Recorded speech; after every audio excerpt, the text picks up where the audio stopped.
د خیبر پښتونخوا نگران وزیر اعلی وایي چې دوی وفاقي حکومت ته د خپل رایلټې د پیسو د بقایو ویلي دي چې هغه د دوی ته ورکړي شي او په صوبه کې چې د پیسو کمی راغلي دي چې هغه پوره شي. وزیر اعلی سیکریټری هیلث ته لارښوونه کړې ده چې باید په یو هسپتال کې د یو MS مقرر شي. دا خبره د پښتونخوا صوبې وزیر اعلی اعظم خان د 400 وومن اینڈ چلډرن هسپتال ته د دورې په مخال کړې دي. هغه میډیا ته د خبرو په وخت ویل چې په صوبه کې د پیسو کمی راغلي دي او د وزیر اعظم شهباز شریف نه د رایلټي په مت کې د بقایا جاتو غوښتنه کړې ده.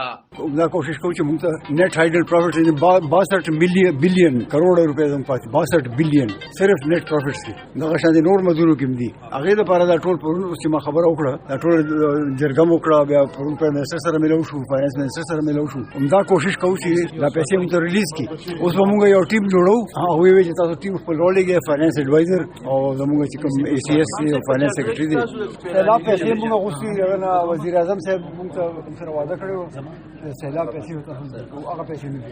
دا په داسې حال کې چې دا مخال په 400 کې د وومن اینڈ چلډرن هسپتال کې MS نه دی ټاکل شوی او د 400 ډیسټریکټ هډ کوارټر تر هسپتال MS دغه ذمہواری پوره کوي. خو وزیر اعلی وایي چې دوی بزر دغه هسپتال ته MS ورکړي.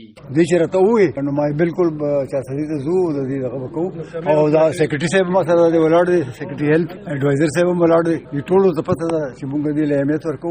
ما اوسه ما چې اوس دلته د دوه هسپتالونو یو میډیکل سپورټنټ ما ورته دا کوم طریقه ده دوه هسپتالونو یو سړی څنګه چلی.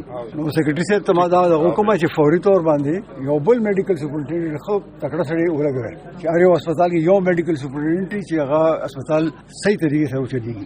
په دې مخال وزیر اعلی د هسپتال د بیلابیلو واډونو دوره وکړه او دلته چې د علاج په مخال کم ماشومان د ډاکټرانو د غفلت لوجې مړ شوي نو په هغې سخت خفګان اظهار وکړو او د ټولو سہولتونو برابرولو حکم یې وکړو. علب خان شیرپو دلبر نیوز 400 د خیبر